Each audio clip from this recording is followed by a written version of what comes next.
Assalamualaikum warahmatullahi wabarakatuh. Perkenalkan, nama saya Muhammad Alfi Rizky Imama dengan NPM 24025010097.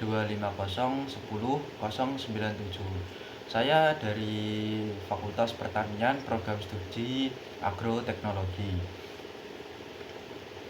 Di video kali ini saya akan menjelaskan tentang penomoran dan jenis daftar pustaka beserta contohnya.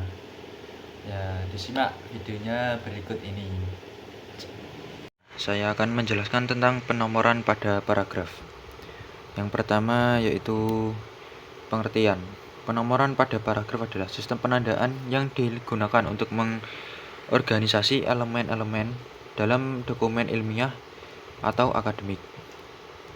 Lalu tujuan dari penomoran. Yang pertama, memudahkan pembaca dalam navigasi. Yang kedua, menciptakan keteraturan dan kejelasan struktur. Nah, ini format penomoran yang umum. Yang pertama yaitu struktur penomoran. Ada bab menggunakan angka Romawi 1, 2, 3 dan seterusnya. Subbab angka Arab 1, 2, 3 dan seterusnya. Subbab kombinasi angka dan huruf 1.1, 1.2, A, B, C dan seterusnya. Yang kedua, contoh format.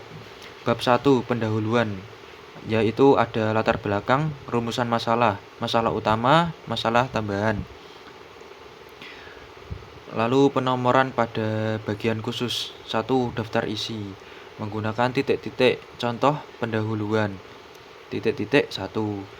Yang kedua, gambar dan tabel. Gambar diberi nomor secara berurutan. Contoh, gambar 1, gambar 2. Tabel diberi nomor berupa tabel 1, tabel 2. Yang ketiga, lampiran. Menggunakan huruf besar.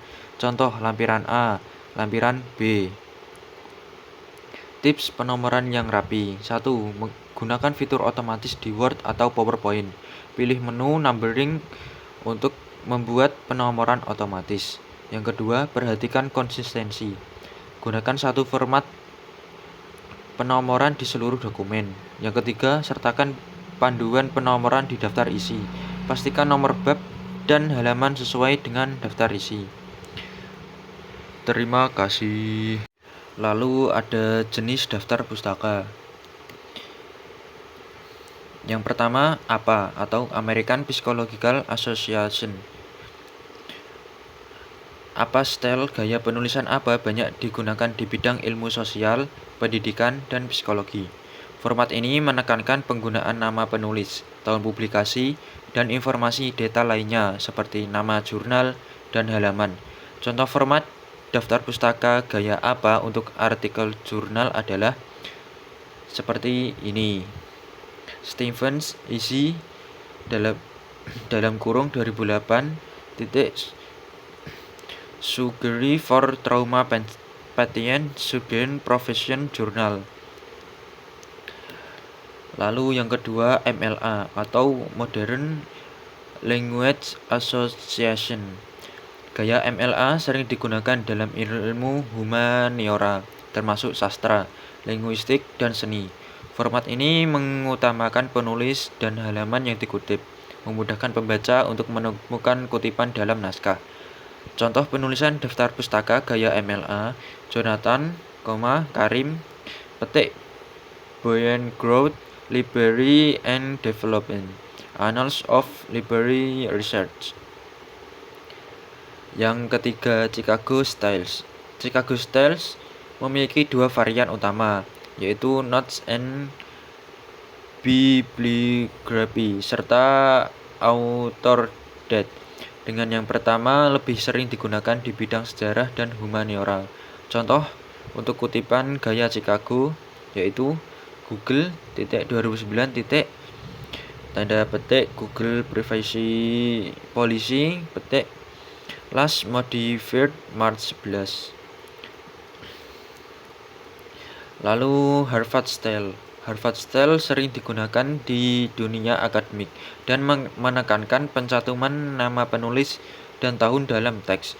Penulisan daftar pustaka ini biasa ditemui di perguruan tinggi, terutama untuk tugas-tugas akademik. Contohnya Darwin, K titik koma, Fogg, M titik K titik koma, dan Schwartz, H titik dalam kurung 2013 titik panduan penulisan untuk siswa Polit Press, Cambridge. Lalu Vancouver Style. Gaya penulisan Vancouver menggunakan sistem penomoran di mana setiap kutipan dalam teks ditandai dengan angka yang merujuk pada daftar pustaka. Umumnya digunakan di bidang medis dan ilmiah lainnya. Contoh formatnya seperti itu. Lalu ada ASA atau American Sociological Association. Gaya ASA dirancang untuk publikasi di bidang sosiologi. Format ini mirip dengan gaya APA, tetapi memiliki perbedaan spesifikasi sesuai kebutuhan sosiologi. Contoh gaya ASA yaitu seperti dicontoh. Lalu ada IEEE atau Institute of Electrical and Electric Engineers. IEEE style sering digunakan di bidang teknik dan sains komputer, menggunakan angka dalam teks yang terhubung dengan daftar pustaka yang diurutkan berdasarkan kemunculannya. Contoh penulisan IEEE yaitu seperti dicontoh. Kesimpulan, setiap gaya penulisan referensi memiliki karakteristik unik sesuai kebutuhan disiplin ilmu. APA digunakan di ilmu sosial dengan fokus pada nama penulisan dan tahun, sedangkan MLA sering diterapkan di humaniora dengan penekanan pada penulis dan halaman. Chicago cocok untuk sejarah, menawarkan varian notes and bibliography serta author date. Harvard menekankan nama penulis dan tahun umum di tugas akademik, sementara Vancouver menggunakan sistem penomoran populer di bidang medis. ASA dirancang untuk sosiologi dengan format mirip APA, dan IEEE digunakan di teknik serta sains komputer dengan angka berurutan. Pemilihan gaya memastikan konsistensi dan relevansi sesuai bidangnya. Terima kasih. Ini adalah contoh laporan resmi praktikum agroklimatologi. Nah, seperti ini.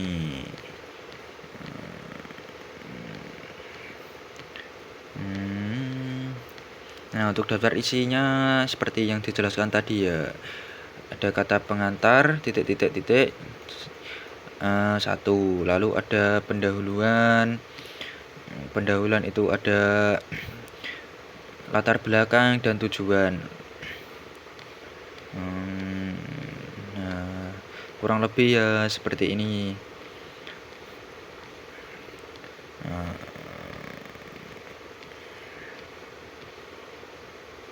Nah, ini untuk daftar tabel.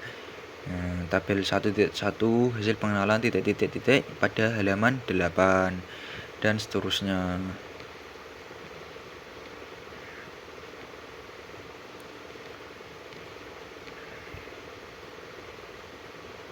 Nah, ini lampiran 1.1 dry and wet percobaan awal ada di halaman yang ke-99. Nah, ini materi 1, pengenalan stasiun pengamatan iklim dan cuaca.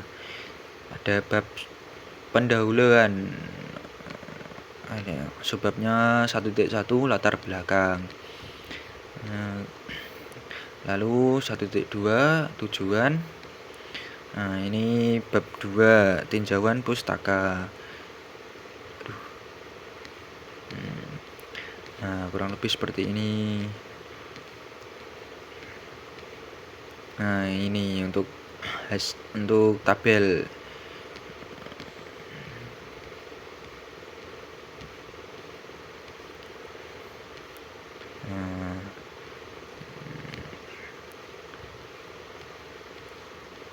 Nah, ini penutup ada kesimpulan dan ya kesimpulan saja. Nah, ini daftar pustaka. Daftar pustaka harus urut abjad